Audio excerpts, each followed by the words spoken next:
রাত্রিবেলায় যে গরুস্থানে কত ঘটনা ঘটে, এমন এমন শব্দ হচ্ছে, বাচ্চা কান্না করতেছে, অথচ জানলা খুলে দেখেন কিচ্ছু নাই। আবার জানলা লাগায় শুইছেন কম্বলের নিচে, আবার দেখতেছেন কান্নার আওয়াজ।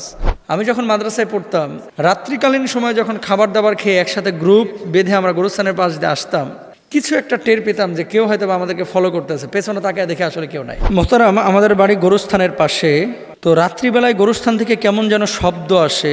সেই সাথে মাঝে মাঝে আমরা জানালা খুললে দেখতে পাই যে সাদা একটা অস্তিত্ব, কখনো গাছের উপরে কখনো গাছের নিচে, মনে হয় যে কাফন পরা আছে, কিন্তু স্পষ্টভাবে চেহারা দেখা যায় না।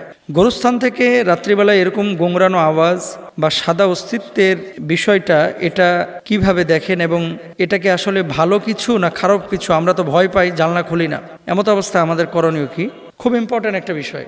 বিশেষ করে রাত্রিবেলায় যে গরুস্থানে কত ঘটনা ঘটে, যাদের বাসাবাড়ি গরুস্থানের পাশে হয়তো বা মাঝে মাঝে টের পান, অনেকে টের পান না। গ্রাম অঞ্চলে বেশি দেখা যায়। এমন এমন শব্দ হচ্ছে, বাচ্চা কান্না করতেছে, এরকম শব্দ, অথচ জানলা খুলে দেখেন কিচ্ছু নাই। আবার জানলা লাগায় শুইছেন কম্বলের নিচে, আবার দেখতেছেন কান্নার আওয়াজ। এমনটা হয়। আমি যখন মাদ্রাসায় পড়তাম ছোটবেলায়, হিফজখানায় পাশে গরুস্থান ছিল। তো পাশে গরুস্থান বলতে একই মহল্লায় আর কি। রাত্রিকালীন সময় যখন খাবার দাবার খেয়ে একসাথে গ্রুপ বেঁধে আমরা গরুস্থানের পাশ দিয়ে আসতাম, কিছু একটা টের পেতাম যে কেউ হয়তো আমাদেরকে ফলো করতেছে। পেছনে তাকায় দেখে আসলে কেউ নাই। তো ছোটবেলায় মারাত্মক ভয় পাইতাম, পরে যাওয়া বন্ধ করে দিয়েছিলাম। রাত্রিকালীন সময়ে গরুস্থানে অনেকে অনেকভাবে ব্যাখ্যা করে থাকেন বাংলাদেশে। আসলে রাসূল আকরাম সাল্লাল্লাহু আলাইহি ওয়াসাল্লামের হাদিসগুলো বিবেচনা করলে আপনি দেখবেন যে কবরে আযাব এটা সত্য, আপনি দেখবেন কবরের জিন্দেগি এটা সত্য। কিন্তু কবরের মধ্যে লাশ সবসময় কিন্তু থাকে না। কখনো লাশ পচে যায়, মাটি খেয়ে ফেলে, হাড়গোড় পড়ে থাকে। জিনদের প্রধান খাবার কিন্তু হাড়গোড় এবং জিন জাতি। এই সমস্ত, যেহেতু আমাদের বাংলাদেশের ম্যাক্সিমাম কবরস্থানগুলোই কিন্তু অপরিচ্ছন্ন মানে ওই ইউরোপ বা পশ্চিমা বিশ্বের খ্রিস্টানদের যে গৌরস্থান বা কবরস্থান এরকম নিট অ্যান্ড ক্লিন না। ঢাকা সিটির আজিমপুরে যেয়ে দেখেন না কি অবস্থা। ঢাকার ভেতরে যদি অবস্থা হয়, গ্রাম অঞ্চলের অবস্থাটা কি? গ্রাম অঞ্চলে এমনও কবরস্থান আছে, এটারে যদি কাইটা সাইটা পরিষ্কার করা হয়, হয়তো বা 2-3 হাজার সাপ পাবেন ছোট ছোট।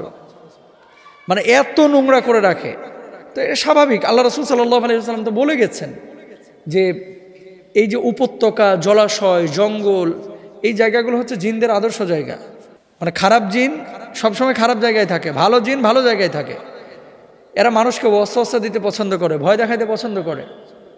তো এই জন্য গরুস্থানগুলোকে, আপনাদেরকে একটা কথা সবাইকে বলি, বিশেষ করে এলাকা ভিত্তিক যে গরুস্থানগুলো আছে এগুলো আপনারা নিট অ্যান্ড ক্লিন রাখবেন। যদি এই সমস্ত বিড়ম্বনায় পড়তে না চান, পরিষ্কার পরিচ্ছন্ন রাখবেন। জঙ্গল রাখতে হবে গরুস্থানকে, এটা জরুরি না।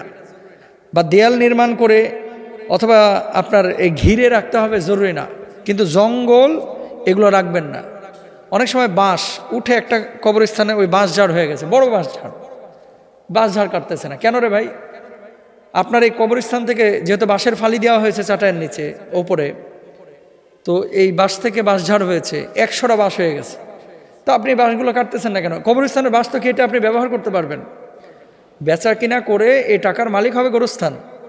তো বাঁশ ঝাড় হতে হতে এত বড় হয়ে গেছে যে এটার কোনো হদিসই নাই। আপনাদেরকে একটা কথা বলি, রাত্রিবেলায় যদি এরকম আওয়াজ পান গরুস্থানের পাশ থেকে, আপনারা জানালা খুলবেন না। বরং যেটা করবেন, আয়াতুল কুরসি পড়বেন। আয়াতুল কুরসি পড়ে ওর মতো থাক, আপনি আপনার মতো থাকেন। ছাদের মধ্যে হরমর করে শব্দ করতেছে, টিনের ওপরে কে যেন ঢিল মারতেছে, মনে হচ্ছে আম পড়তেছে, ঘোড়ার ডিম, কিচ্ছু নাই, যা দেখতেছে কিচ্ছু নাই, এরকম হয়। এসব ক্ষেত্রে আপনাদেরকে বলবো আয়াতুল কুরসিটা সবসময় চলমান রাখবেন। আর সূরা বাকারা এর আগেও একদিন বলেছি, এটা পারলে লাউড স্পিকার একটু সাইডে রাখেন। যখন দেখবেন যে আপনারা ঘুমাইতেই দিচ্ছে না বা খুব ডিস্টার্ব করতেছে, জানালার কাছে মোবাইল ফোনটা লাউড স্পিকারে সূরা বাকারা সাইডে থুয়ে দেবেন। আপনি বলবেন যে এটা কি রাসূল সাল্লাল্লাহু আলাইহি ওয়াসাল্লাম বলছে যে জানালার কাছে মোবাইল রাখতে? তো নবীর জামানায় কি মোবাইল ছিল?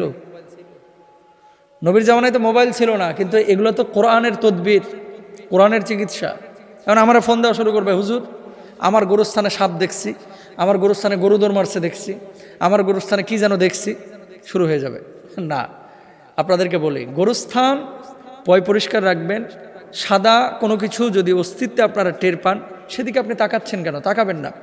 তো গরুস্থানে রাত্রিবেলায় যাওয়ার চেষ্টাও করবেন না। অনেক সময় গর্ভবতী মহিলারা গরুস্থানের পাশ দিয়ে যান, সমূহ সম্ভাবনা আছে ইফেক্ট করার। প্রেগনেন্ট কোনো মহিলা গোরস্থানের পাশ দিয়ে রাত্রিবেলায় এরকম হেঁটে যাবেন না। এবং এটা পরীক্ষিত একটা বিষয়। ওই যে শীতকাল এখন পিঠা বানাবে অনেকে, তেলের পিঠা, ভাপা পিঠা, সেই পিঠা, এই পিঠা টিঠা বানায়া তৈলাক্ত জিনিসগুলোকে অনেক সময় ব্যাগে করে নিয়ে গোরস্থানের পাশ দিয়ে যায়। এটা করেন না। বহু মানুষ ক্ষতির সম্মুখীন হয়েছে। এবং এই সমস্ত কথাগুলো যখন বলা হয়, অনেক মানুষ বলবে, হুজুর সনাতনী কথাবার্তা কই পাইছে এগুলা।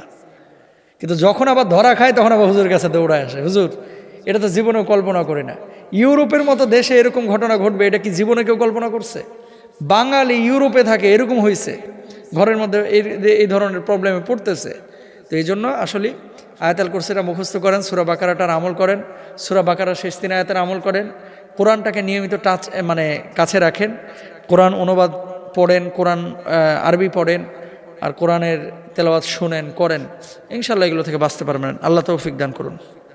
আমি একটা ভিডিও দেখলাম ফেসবুকে। এই ভিডিওটা দেখার পরে আমি প্রয়োজন মনে করেছি তথ্যটা মানুষের সামনে জানানো উচিত। বিশেষ করে আমাদের বাংলাদেশে কিছু আধুনিক মা পয়দা হয়েছে, এদেরকে যদি ডিজিটাল মা বলেন তাহলে ভুল হবে না। ছোট বাচ্চা মায়ের কোলে ওঠার জন্য আকুতি করতেছে যে আম্মু আমার কোলে নাও, বাচ্চাটারে হাঁটায় নিচ্ছে আর কুত্তার বাচ্চাটারে কোলে নিয়ে ঘুরতেছে।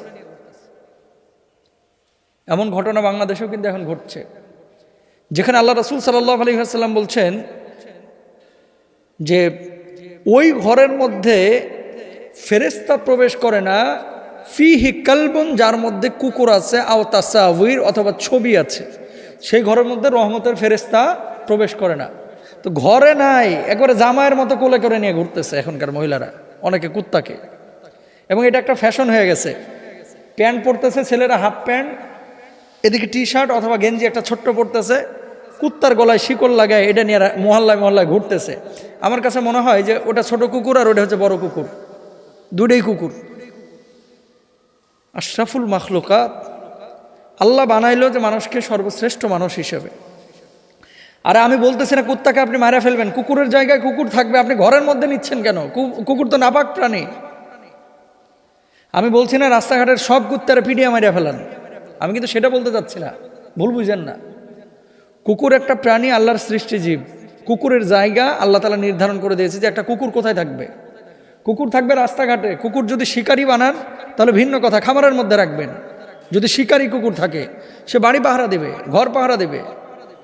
আপনি কুত্তারে টানতে টানতে নিজের বুকের কাছে নিয়ে চলে আসলেন, যেখানে আপনার স্তন পান করার কথা আপনার বাচ্চা, যেখানে মায়ের বুকের সাথে আপনার বাচ্চাটার মানে বুকটা সবসময় লাগা থাকবে ছোট বাচ্চার, তাহলে মায়ের প্রতি ভালোবাসা, মায়া, মমতা সন্তানের তৈরি হবে। সেই বাচ্চাকে বুক থেকে নামিয়ে আপনি রাস্তার উপরে রেখেছেন, আর কুত্তার বাচ্চাটাকে আপনি গলার মধ্যে মিলিয়ে দিয়েছেন, বুকের সাথে মিলিয়ে রাখছেন।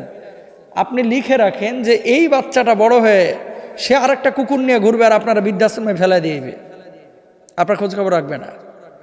এত সোজা না। ইউরোপিয়ানদের জীবন দেখে কি আপনারা এখনো টের পাচ্ছেন না? হ্যাঁ, ইউরোপের রাস্তাঘাট সুন্দর, পশ্চিমা বিশ্বের উন্নত দেশ, তাদের চিকিৎসা ব্যবস্থা ভালো, তাদের খাবার দাবার ভালো, আমাদের চাইতে ফ্রেশ, প্রতারণা নাই, ভণ্ডামি নাই। কিন্তু পারিবারিক অবস্থা বাপ বাপের মতো, ছেলে ছেলের মতো, মেয়ে মেয়ের মতো, জামাই ঠিক নাই, বউ ঠিক নাই, স্বামী ঠিক নাই, মা ঠিক নাই, বাপ ঠিক নাই, যে যেমনে পারতেছে সেইভাবে চলতেছে। জামাইয়ের মূল্য তো দেয় না, স্ত্রীর মূল্য তো দেয় না, বরং এদের বাড়িতে এদের জামাই আর এদের বউ হচ্ছে এদের কুকুরগুলা। এক একটা কুকুরের দাম জানেন এগুলার? অনেকে আপনারা জানেনও না। আমার নিজে চোখে দেখা এবং আমি হাতও দিয়েছি এটার গায়ে। বিদেশ জিজ্ঞেস করলাম বাংলা টাকা এটার দাম কত? হুজুর এই কুকুরটা ফ্রান্স থেকে আনছি আমরা, ফ্রান্স থেকে। দাম পড়েছে কত? কয় বাংলাদেশি টাকায় এই কুকুরটার দাম 20 কোটি টাকা, একটা কুকুরের দাম। আর এই কুকুর আমাদের দেশের মনে হয় 5টা ষাঁড়ে পাড়িয়ে ফেলাইবে এক কুকুরে, সিংহের চাইতে বড় দেখতে, এত বড় কুকুর আল্লাহ বানাইছে। তো আমি বললাম এটা আনতে, প্রক্রিয়াজাত করতে কি পরিমাণ খরচ হয়েছে? কয় সব মিলে। কয় মানুষ যখন বিদেশে যায় তখন তো করোনা টেস্ট লাগে, এই লাগে সেই লাগে, আর এই কুত্তাকে ফ্রান্স থেকে আনতে রাষ্ট্রীয় অনুমোদন লাগছে, ল্যাবে ওর ব্লাড টেস্ট করা লাগছে, ওই ব্লাড নিয়ে আবার জার্মানিতে নিয়ে যাইতে হয়েছে।